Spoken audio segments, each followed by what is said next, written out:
evening and welcome back to another travel report. Or should I say, welcome back to another video. This is my first travel report and I can say it's going to be a very negative one. We boarded the 7 o'clock service to Inverness.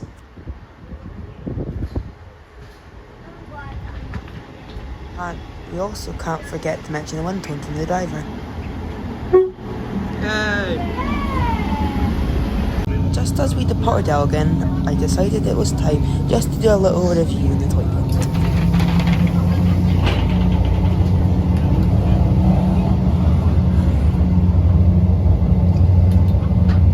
For the first service of the day, I can say it wasn't the best. The dryer didn't work, however everything else did, and it was quite smelly.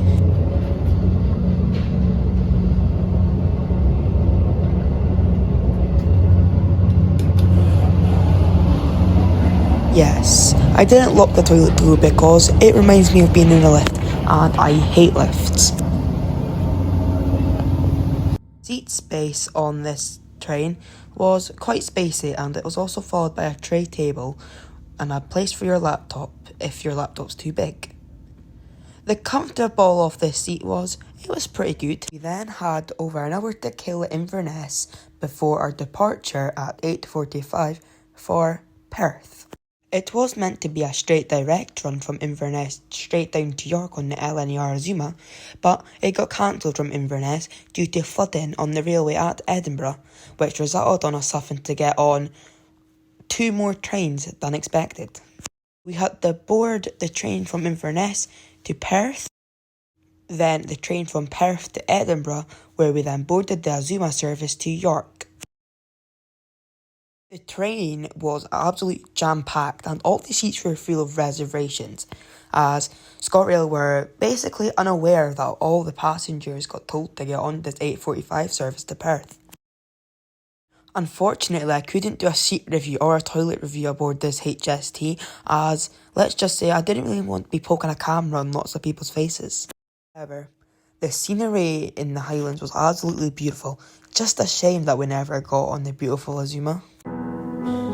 Daddy, you don't have to worry.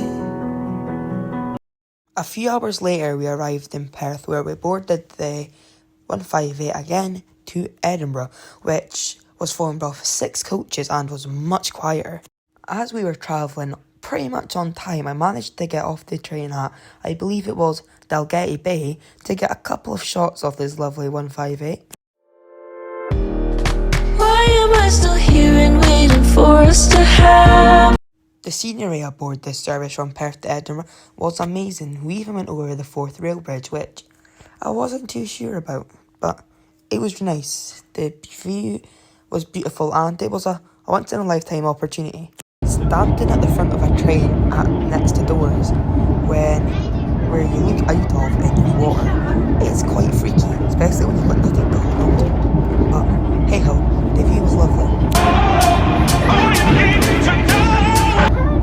We then had to run from platform whatever it was to the Azuma train, where we had literally less than 30 seconds to spare. As you can see, a lot of other people are running too, because there was a lot on the same boat. And to be fair, sorry LNER, but I don't think I'm a fan of your LNER Azumas.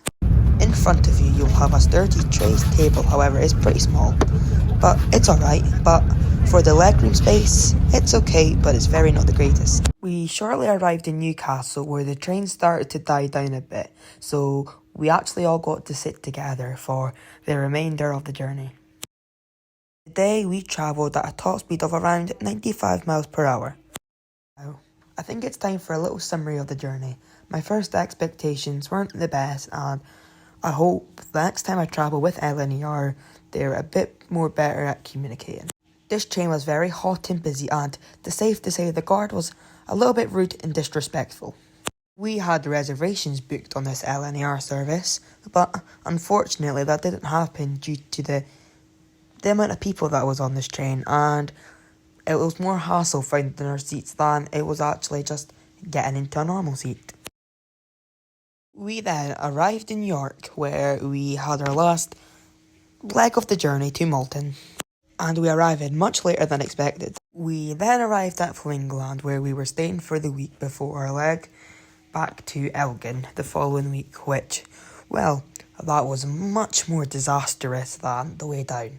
That video will hopefully be up Monday some point.